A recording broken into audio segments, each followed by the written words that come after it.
And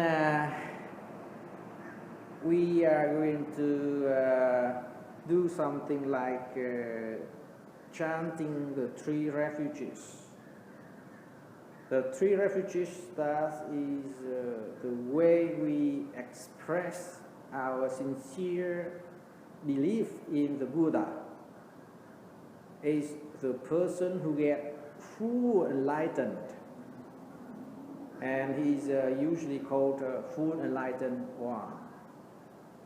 And the second one is the expression of belief in what the Buddha taught.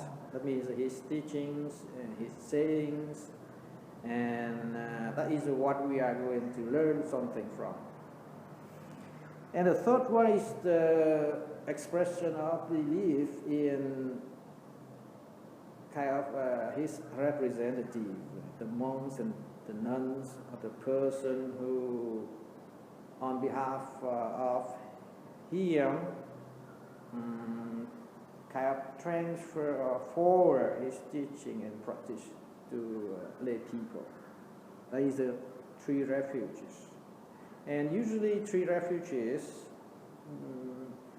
apply for the person who wants to be a Buddhist. But in case you are not yet, you have not yet wanted to be a Buddhist, just for the course only, for the time you are here. And after that, we will chant something like 5 precepts. 5 precepts is kind of rules or regulations a Buddhist use in his life or applied to his life. And after that, we start sitting. Now, after sitting a while, I will give you some kind of short Dhamma talk, the basic idea about how to practice, kind of little talk about meditation. And after that, we will say practice kind of walking meditation. We walk around the temple in the meditation ways, and then we come to the last session, some kind of question and answer. Now we start from the chanting the 3 refuges and 5 precepts for the course duration. I will get some kind of liturgy, okay. So we chant together. You can pause the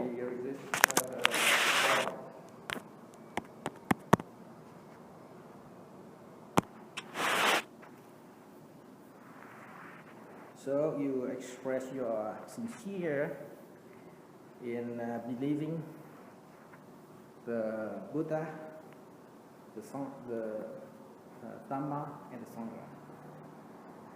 Yes. And you also take some kind of precepts, very basic precepts that will make your life purified and make your life better emotionally, morally, and some other aspects. Now, what we are going to do is sitting. The way of sitting is just use very loose clothes to keep your body comfortable without obstruction of blood circulation. And usually you can imitate the way Buddha sits. If not, just keep your body comfortable with your legs closed. And the important thing is that your spine or your backbone should be kept straight, and your head should be in the good position. Then that's the way, the basic way. When you sit, you should breathe in and breathe out normally, I mean naturally, without any force or any power give in. Just sit and concentrate on the present moment and try to observe, only observe, no kind of criticize, no praise, no condemn. Whatever happened in your mind, good, bad, not good, not bad, just sit, breathe in, breathe out normally for a while. Now, I will read some kind of the bell. When you hear the bell, you should take back your mind. Usually when we sit, our mind is not stand still. It will trip, travel or wander around. And whenever you find out you are not in the present, your mind is lost somewhere, just take it back. Only thing is that observe and take it back. Now, when you hear the first bell, concentrate and sit normally.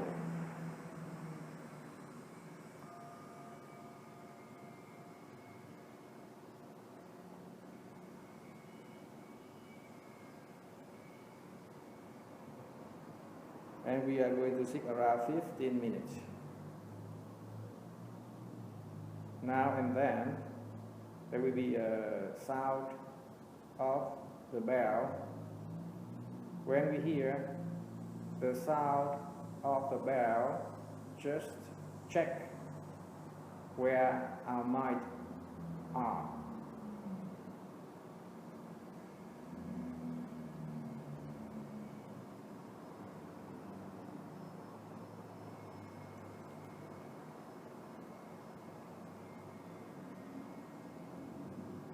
Of course, we usually try to check now and then, normally at will. That means whenever we find that our mind is not in the present moment. Breathe in, breathe out normally. Try to observe. Try to be happy with the present moment. And the present moment is very important.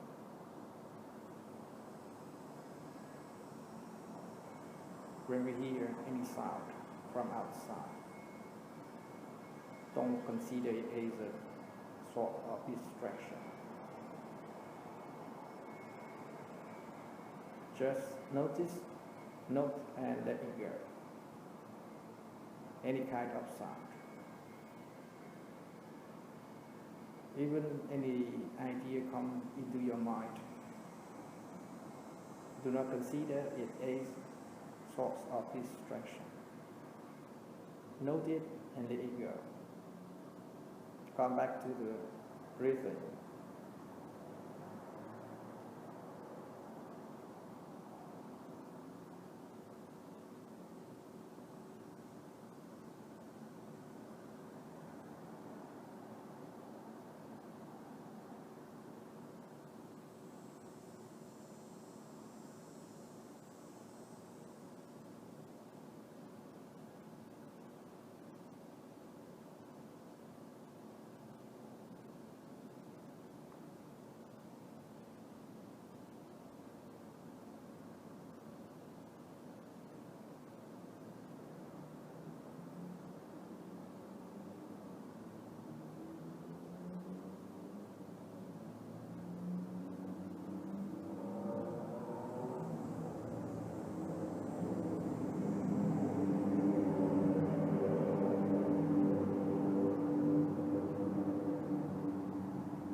present moment is as important as any moment in your life.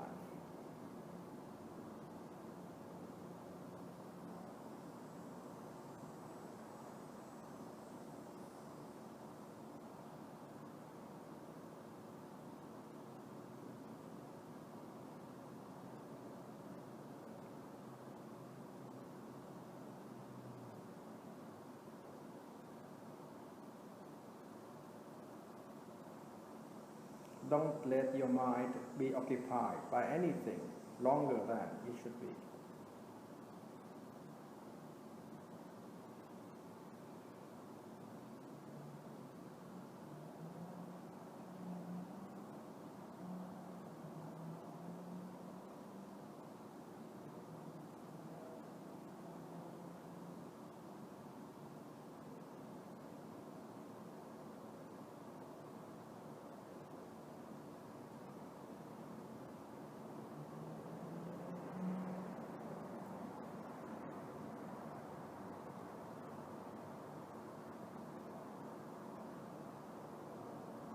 Just try to observe.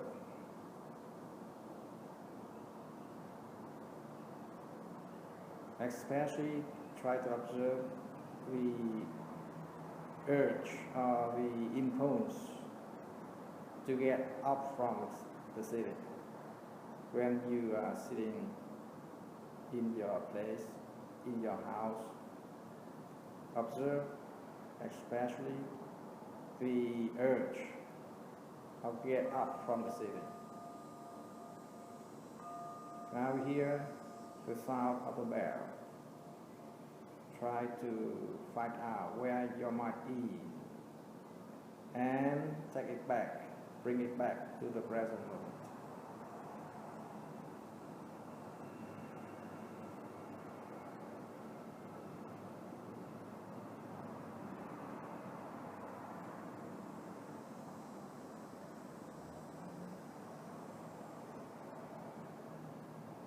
To live in the present moment is to live fully, to live really, actually.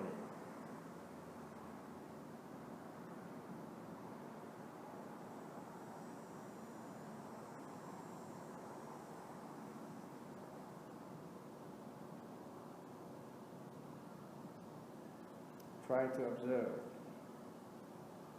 whatever that comes into your mind.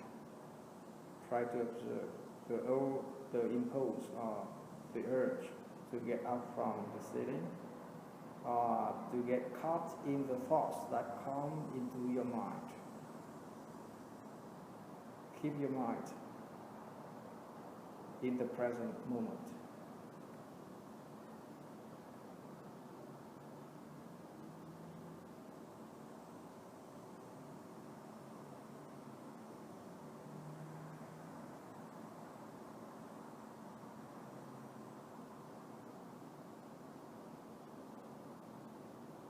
Only present moment is a real moment, is the actual moment you should live. You cannot live some moment in last week or some moment in the next month. Only the present moment is the moment to live. Only the present moment is a real moment.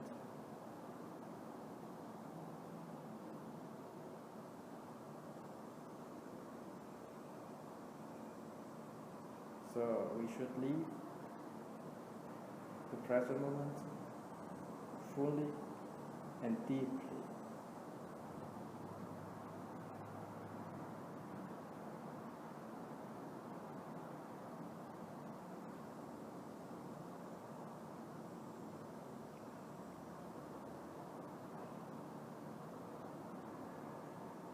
Now we hear the bell again. Try to check where your mind is. Try to check what thought is in your mind in this present moment.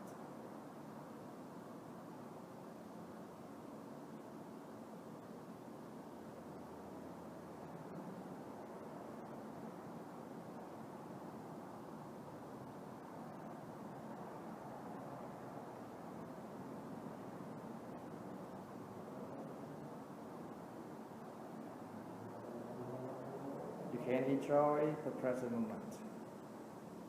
Wonderful moment.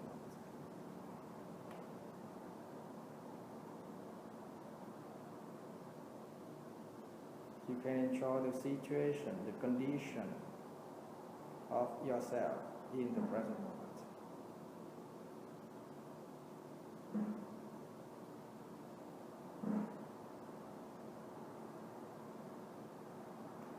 Present moment is the only true moment, only real moment.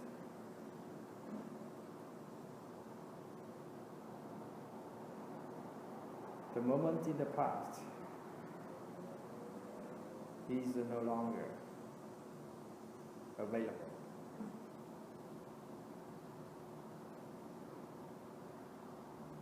The moment in the future is uncertain, it's not sure. Only the present moment is sure. We are heavy and live it fully, live it deeply.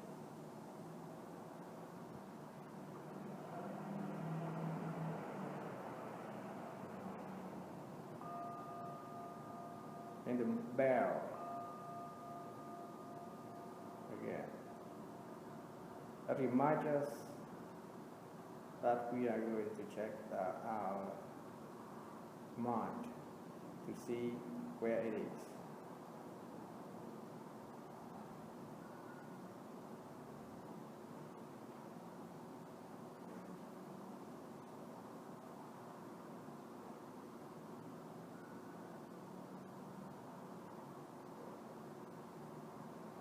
Our condition, mental condition, in the present moment is wonderful.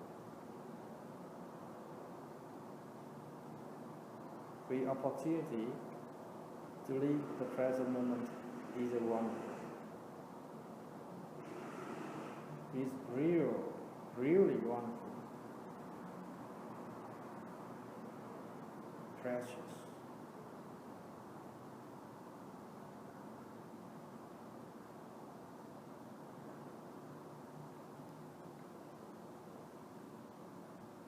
And the present moment is always new, it never old.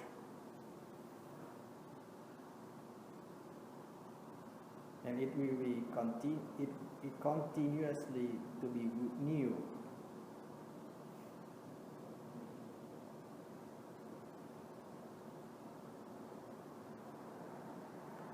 In the present, any moment is new moment,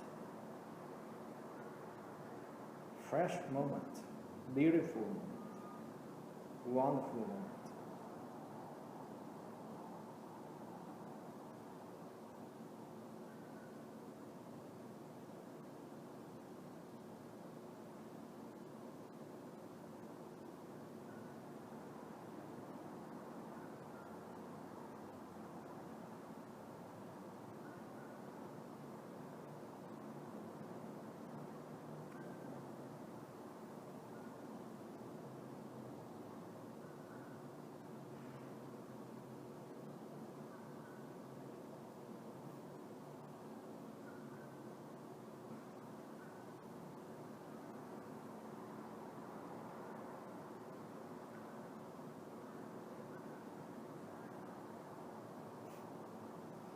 And present moment is always available.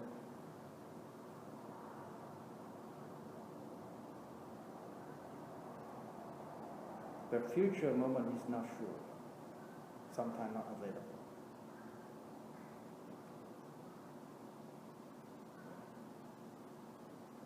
The past is already there.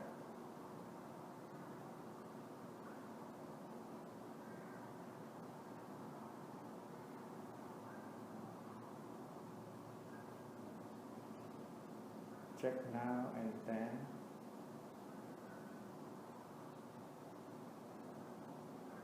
The situation of our mind.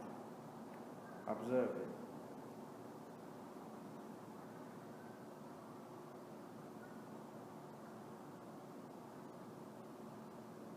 enjoy the breathing.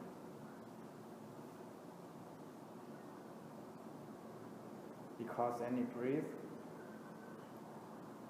when you are breathing, the breath is in the present.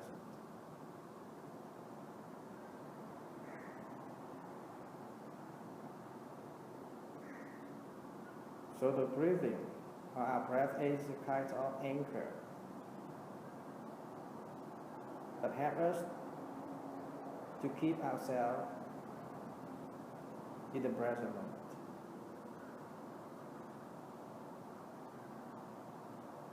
And the sensation of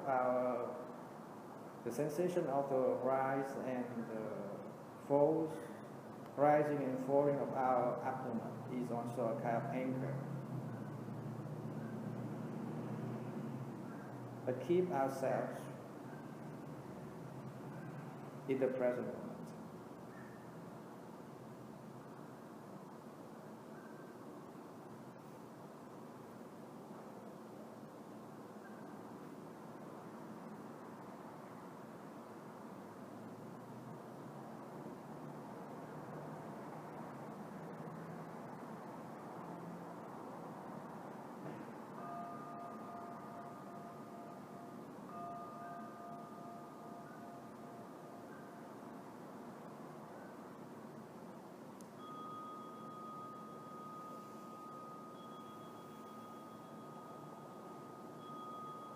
The bell rings 3 sounds. That means we complete our 50 minutes sitting in meditation.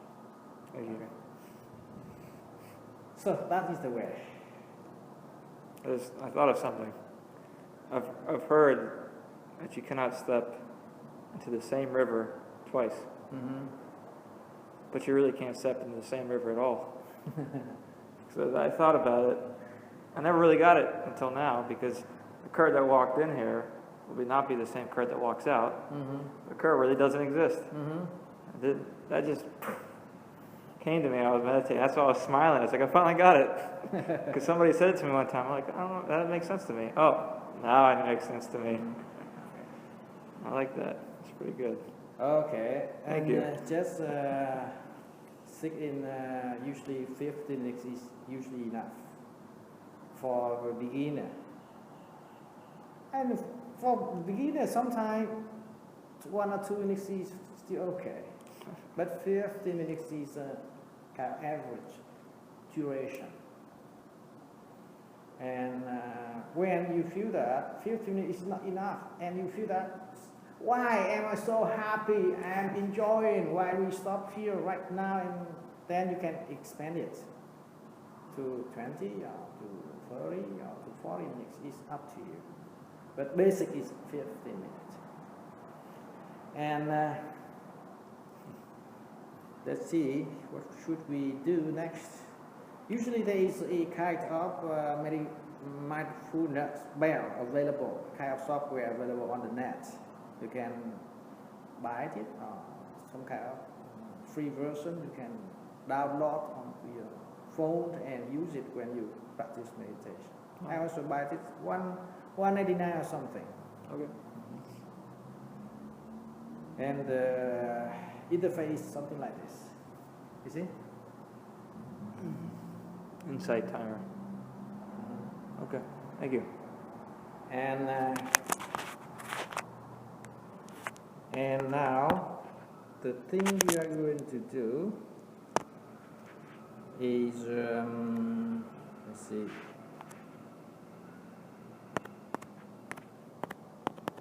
Dhamma talk. See that I give you some more idea about mindfulness meditation. Mindfulness meditation is a kind of meditation that trains you to be in the present moment. Train you to be aware of what is going on right now, right here, wherever you are, whenever you are. Ian, okay, that's the kind of, we call it mindfulness meditation. So I mindfully heard a bug in my ear. Yeah, no problem. You recognize it? I did. And let it go. Let it go. That's the principle. Yep.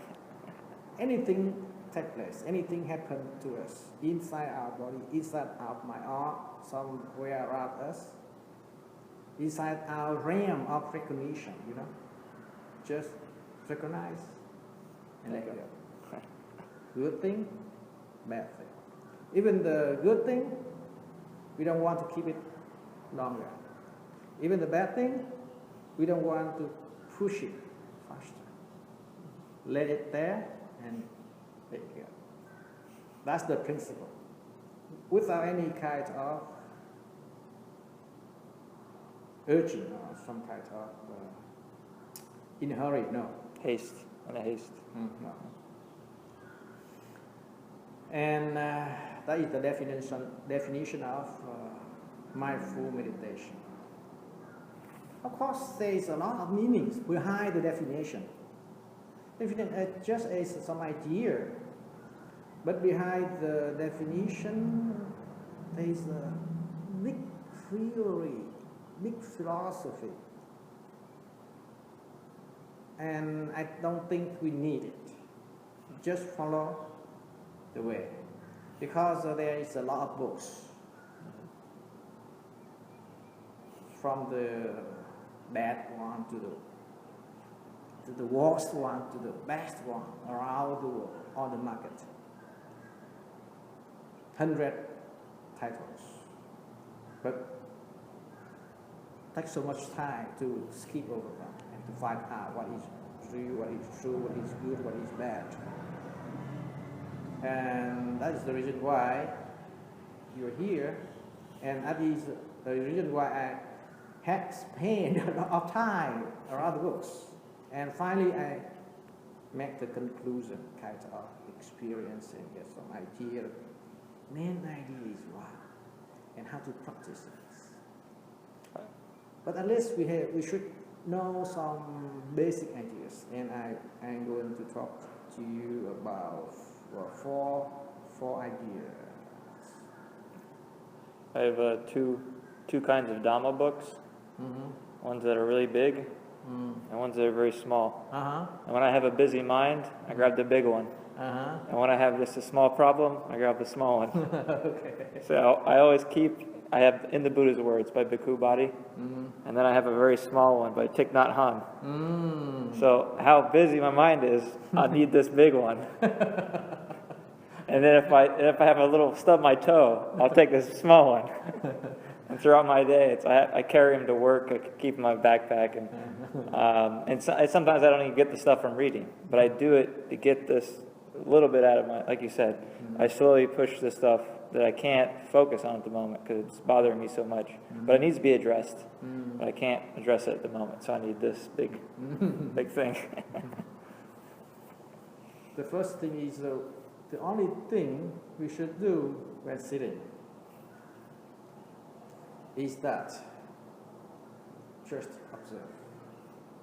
That's the first thing I would like to convey here, to express. And the second thing is that what is the basic teachings for mindfulness meditation. The third one, I will say something about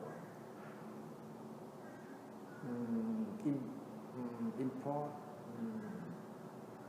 kind of momentary importance. And the last one is a mental muscle. We have physical muscle and we have mental muscle, a kind of physical power and mental power. When we practice meditation, we are training or we are building up mental muscle. And first one is observe. As I just told you, in sitting meditation, only one thing we should do. Some masters said that nothing to do, but so empty-minded. But I want to say in my choice one thing to do. At least something we have to rely on. And the unique thing, or the only one thing to do, is my idea is just watch. Of course, when you practice here, easy for you to just watch because you have to follow my speech, my talk. But when you practice at home, at your private place, you are easy to get up from your sitting. This is my experience. Mm-hmm. Maybe sometimes I try to practice, but halfway, then I nothing to do with this thing. I go do some other things. That is so. The most important thing is just observe. Don't try to answer questions. In practicing meditation, we don't try to answer questions. Let question to be question. And we just observe the impulse or the urge to get up from the sitting first. And to get caught in the thoughts, the ideas, the conceptions, the story that are occupied our mind, that come into our mind. That's the first thing, that's just observe. The second thing is the basic instruction, basic guidance. Each time you become aware that the mind is off somewhere else. It's not here. Each time you are becoming aware that your mind, is not here, is somewhere else. And you should know that it has forgotten the present moment. And what you are going to do. The first thing you should do is note what is actually on your mind in the present moment. And the second thing, only two things. First, note. The second thing is that you gently, very gently bring it back. Bring your attention back to your abdomen, to the sensation of the rising and falling of your stomach, of your belly, wherever it is, it is, and whatever it is carried off.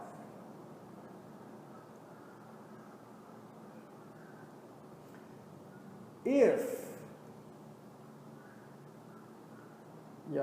the tension wanders off 100 times,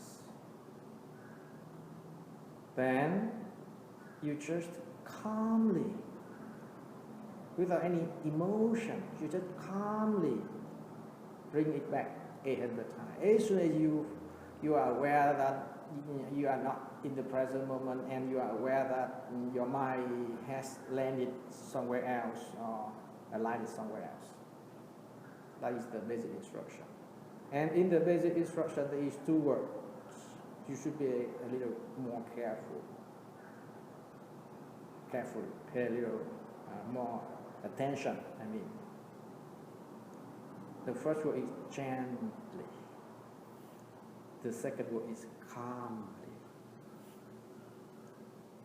When you know that, when you note whatever in your mind, you should note it without any emotion and gently bring your attention back to your stomach, abdomen. Gently. And the second word is calmly.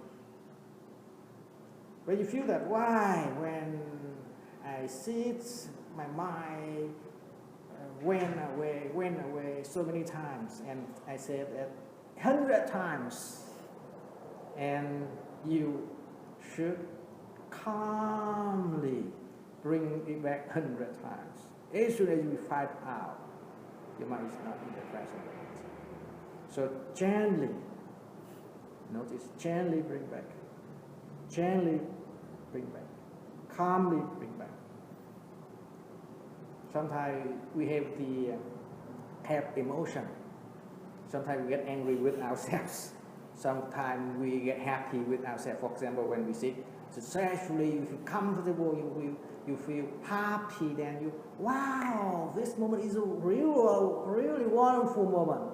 When you sit and you feel uncomfortable and your body is itchy somewhere and your bones stuck somewhere, it sleep somewhere, then this time is not good at all. Please get rid of that kind of criticism or kind of judgment. Don't to be a judge. Don't judge anything. Just observe neutrally and let it go. That is the basic instruction. And the third one is the manner mercy.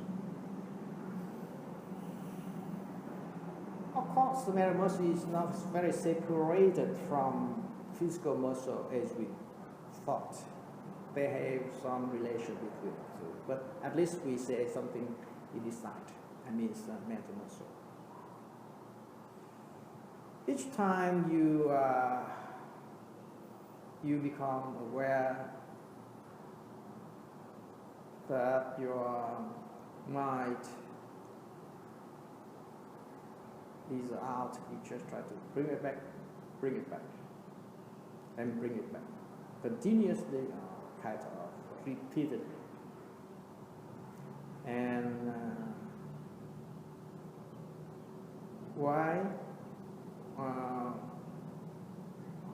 Let's see.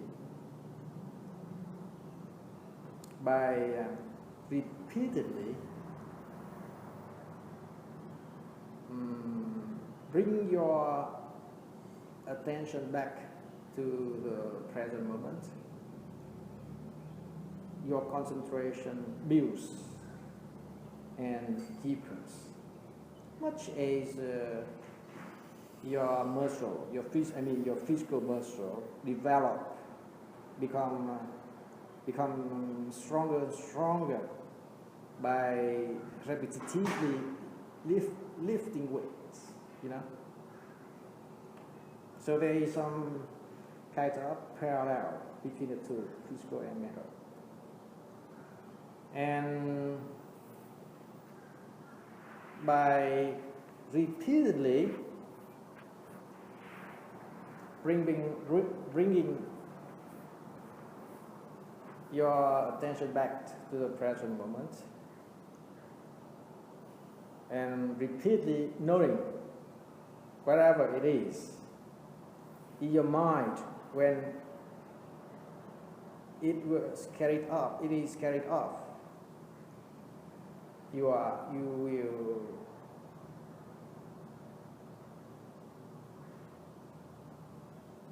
developing the kind of awareness of the mind itself, and you are developing a kind of insight into how self-distraction your mind can be, and how emotionally turbulent your mind can be. You learn more about your mind. You know more about your mind. Usually you don't care, you don't pay attention, and you don't know. But when you practice, you build mental muscle, and at the same time, simultaneously, you know about yourself, your mind better. How turbulent emotionally it is. How self-distraction it is. And that is kind of, I say about muscle. I say about mental muscle. And the last thing is about momentary importance. When you practice in this way, you are training your mind to be less reactive. Usually when something take to us or happen to us, we react. We don't solve the problem. We just react. And when you practice meditation for a while, you get some kind of experience, some kind of mental power. Then you don't react any longer. You less react. You are less reactive, but you are more stable. Your mind becomes stable, and in this way, you are making any moment in your life count. That means any moment in your life in consideration. Because if you don't practice mindfulness, then you are always judging this moment is better, that moment is worse, or this moment is a happy hour, that moment is a bad hour. But when you practice again and again, long time, then you have a kind of equal view in any moment of your life. Then you take any moment as it comes without valuing this moment is over any other moment. And that is you are kind of cultivating your natural ability. Everyone has the natural ability, kind of potential ability. Sometimes we don't know that we have the potential ability, but actually we have the potential ability even to become a Buddha. But we just are not aware of that potential ability. And now when practicing mindfulness meditation, we will find out and we are cultivating the natural ability to concentrate and to calm down our mind. And that is the main lesson. That's it. That's enough for today. For is kind of basic ideas of practicing meditation. And the next thing we do is walking meditation. Okay.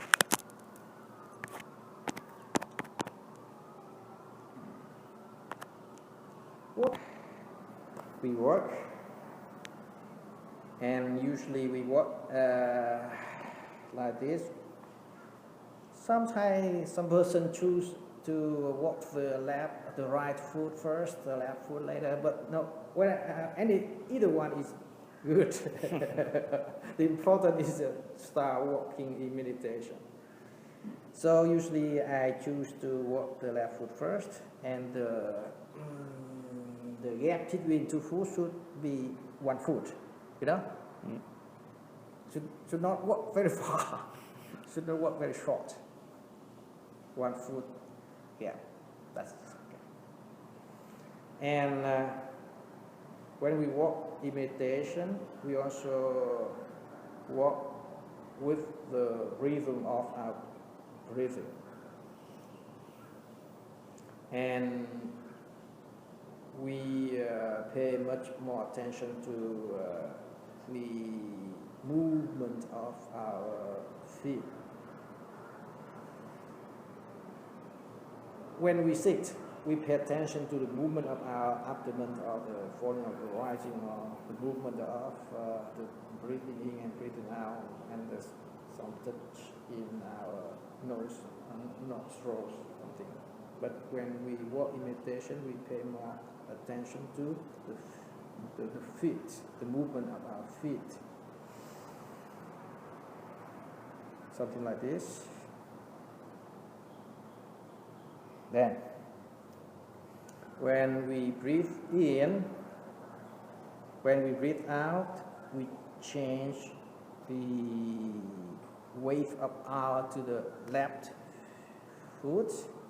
And we breathe in, we move up here, we put here, and start breathe out, and breathe in, and breathe, touch here, that means start, breathe out again. Understand what I mean? That means here, when we lift the foot upward and push the foot forward, that's the time we are breathing in. We put down here is the time we breathing out. And breathing in, breathing out. Breathing in, breathing out. That's the way. So we make our mind to be busy with the control of our feet. It is very important. And each movement of our foot should be ordered by, or should be ordered by our mind. Should be commanded by our mind. Usually when in daily life, in normal life, we just walk and walk, we don't care about how it is. But when we walk in meditation, we should care about how it is. And when we walk normally, in our daily life, everything become kind of automatic, like a robot. Sometimes we don't know how we hear, how we walk to this place. But when we practice walking meditation, we try to convert from the automatic version of walking into a kind of control version of walking. That means we are mindful of every detail of our walking motion. That's the key point. And of course, at the very beginning, we cannot do it very properly, because before you lift your foot, you have to order it. Now, lift foot. And sometimes your balance is trouble with your balance. Usually, it do ultimately is better than control it. For example, the pilot of the aircraft, when they try to control it, the aircraft is not very smooth. But they turn on the automatic fly, then it fly very smooth and very blind, a little more blind, you know? Makes sense. And now we take back our ownership of our walking. Usually we don't own it. We let some automatic robots inside ourselves to control the walking. But now, because if we do it with our control, we fall back to the habitual situation. And in mindfulness meditation, we try to take back everything. Not kind of selfish, but usually to control, to be our real owner, our real controller of our life. And that's kind of theory about meditation. And something more about physical position. In walking meditation, we should keep our hand in front of us or behind us. Don't move like this. I don't know why the teacher said that. They just taught me like that and just doing something. Sometimes we don't just ask a lot of questions, just follow them. And the second thing is that we should not go with the head go first and the back go last. We should let our belly, our stomach go a little first, a little further first. And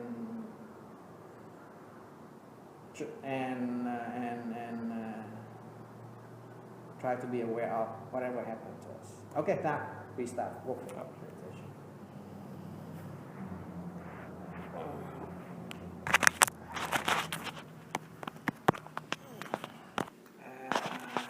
Explain a little more.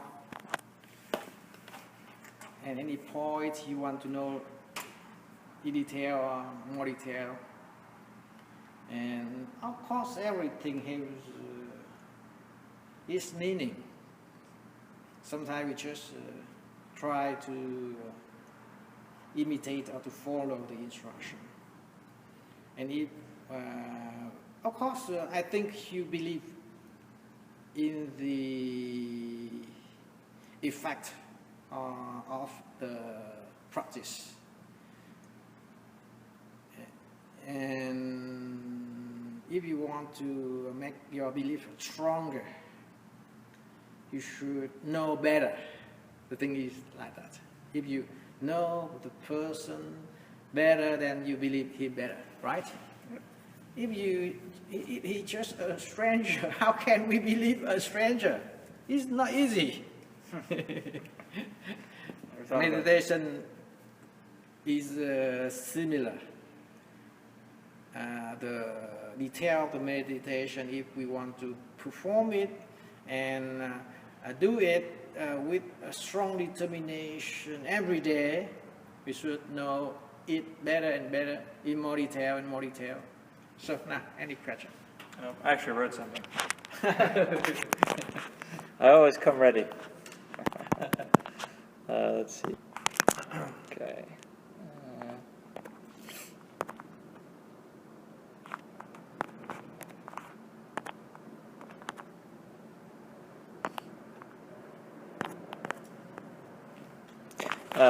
Just to give some background to what I'm going to read to you, some background, some history. My father had passed away in March, and throughout how long did he pass away? March the 23rd. March 23rd. So that means around April, May. 4 months, Yeah. something. Mm-hmm. Okay. And throughout my experience being around him since I was born, I've always been. He drank a lot of alcohol. Mm-hmm. He, did things that I questioned, mm-hmm. and I had a lot of anger, mm-hmm. because I wanted him to be happy, mm-hmm. and so I was reading in the Buddha's words. Mm-hmm. Are you familiar with that book, Bhikkhu Bodhi? Mm-hmm. Okay. It says on one occasion, but monks, one who encourages his unbelieving parents, settles and establishes them in faith, who encourages his immoral parents, settles and establishes them in moral discipline, who encourages his stingy parents, settles and establishes them in generosity, who encourages his ignorant parents, settles and establishes them in wisdom. Such a one, monks, does enough for his parents. He repays them more than repays them for what they have done. So after reading that, it occurred to me that the Buddha did not just go from household life to homelessness, but in reality, that was not just literally, but figuratively. So, as in the world that really does not exist, that exists in the mind of home, often has so much baggage, like the good thoughts and the bad thoughts. The physical home, the home between a parent and a child, the country, the state, the city, and the town, expectations, and so on. The world in the mind had become such a burden that the experience with it sometimes was too much. And having had an unfortunate perception of those moments of my parents, showing those characteristics, I generated a world that reflected a wrong view of my parents, only describing them of their worst moments in my created world instead of balancing them with their other good qualities. So is that right understanding and right view of what the Buddha taught? Yeah, it's a long passage from Bhikkhu Bodhi, and usually Bhikkhu Bodhi is a master of Buddhist doctrines and Buddhist meditation. And of course, it's not easy for you to agree fully what he said, right? The thing is that just read it and lay it there in your mind, and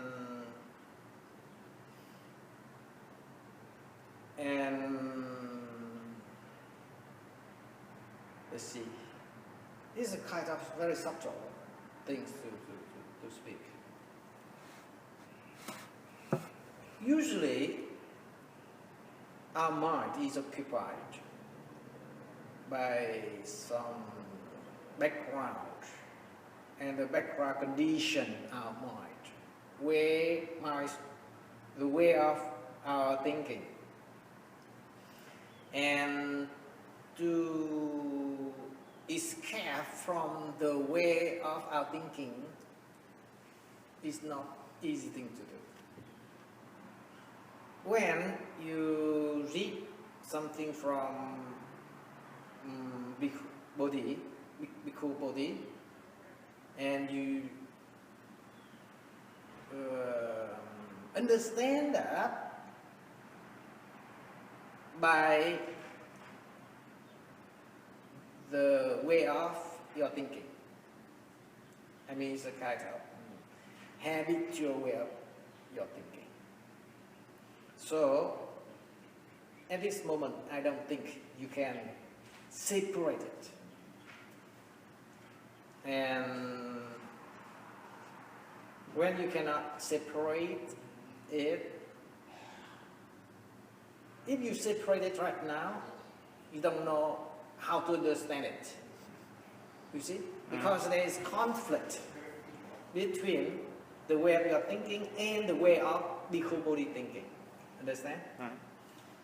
And if you let aside your way of thinking, and you don't have any mean, any kind of let's see, a paradigm, something like that, or any tools, any utensils to catch the meaning given by Bhikkhu Bodhi, and that's the problem. So, what is the solution? The solution now, I think, just keep both sides say itself. Of course, they say something in conflict with each other, one another, but let it say, let it repeat. Your way of thinking, just let it repeat. Like the principles of mindful meditation. Now my way of thinking is working. It talks something. You see, our mind has two sides. In neuroscientists, they say that our brain has two slots or something like that. A hemisphere, I don't know. But this side is a kind of parallel way of thinking, parallel way of conception, parallel way of perceiving. And this side is a series of thinking. So both sides have, each side has its own way of working, and sometimes they don't teach each other. They don't talk with each other, because to schedule or to software.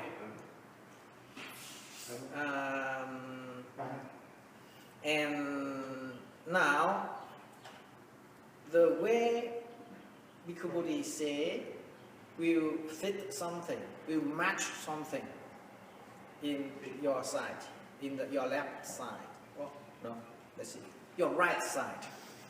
Actually, I believe that. And the way of your thinking match something in your left side. And let both work freely. Sometimes you just this way, and sometimes you just let that this way. No problem. Sometimes we have to leave what can you say? Kind of compromise. Because we are not enlightened. When we are enlightened, the story will be different. And now we are not enlightened, so there is some conflict in our brain, some conflict in our thinking, and let it be, and let it there and it here. Very important. Let it there and let it here. Thank you. Appreciate it.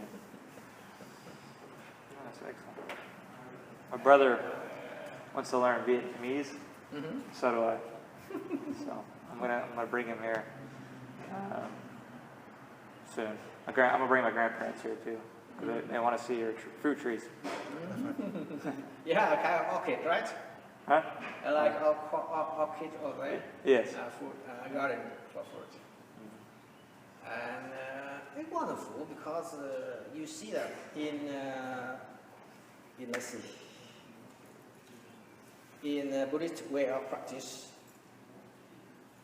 Buddhist way of practice is not confined in worshiping, in bow down, in chanting, in meditation. It's not confined like that. Other religion, I don't know.